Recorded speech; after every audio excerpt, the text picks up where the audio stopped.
manabanao manaraka ny météo amizao takariva izao andeha anomboantsika anazy aloha zany ny amin'ny ankapobeny atao anatin'ny telo andro avy eo zany zao dia ny fiakarana maripana aloha ny tena saika manamarika izay telo andro avy zay miakatra hatrany amin'ny fito amby telopolo degré raha ny any ranira zany zao ho an'ny andro rapitso ny morotsiraka andrefana ihany koa dia miakatra ny maripana mahatratra hatrany amin'ny fito amby telopolo degré ihany koa ny morotsiraka atsinanana koa torak'izay miakatra ihany koa ny maripana ambony indrindra andresana eto ny ambany indrindra kosa indray dia tana fiakarana ihany koa ny aty amin'ny afatry ny ampovoantany aty ho tafiakatra hatrany amin'ny valo amby folo sy folo degré zany tao anatin'ny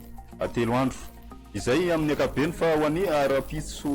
maraina no jerevantsika maina ny andro saika manerana ny nosy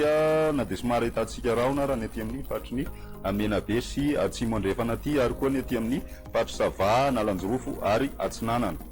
ny apitso tolakandro isy ny orana tandrivindraona mety hoarankotroka ny any amin'ny afatry ny amorony mania otomatsiatra iorombe mitatra any amin'ny afatry ny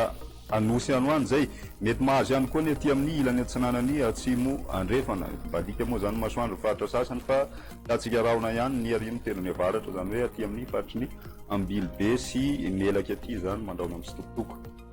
izay ny toetrandro ny maripana kosa indray voavinavina any rapitso maraina enina amby folo ka hatramin'ny valo amby folo degré ny maripana ambany indrindra raha ny atao ampovoantany ety amin'ny ilany atsinanany nosy kosa sivy amby folo ka hatramin'ny raiky amby roapolo telo amby roapolo degré ny any amin'ny tendrony avaratra any ny maripana ambony indrindra voavinavina ho any rapitso kosa indray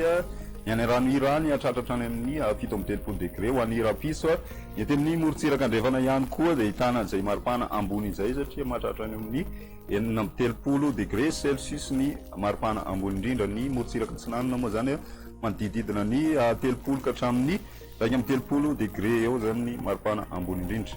izay ny eto Madagasikara amin'ireo tanàn-dehibe ivelan'ny Madagasikara kosa indray balika very masoandro any Nairobi andraona any Johannesburg ary ahitantsika orana ny any Paris amin'ireo nosy rahavavy ivelany kosa indray saika anjaka tanteraka masoandro amin'ireo nosy maro akoatra ny Mayotte zany mety ahitana raona kely ho an'ny rapitso izay no masakazona roso manasanao hatrany anaraka ny météo veloma tokoa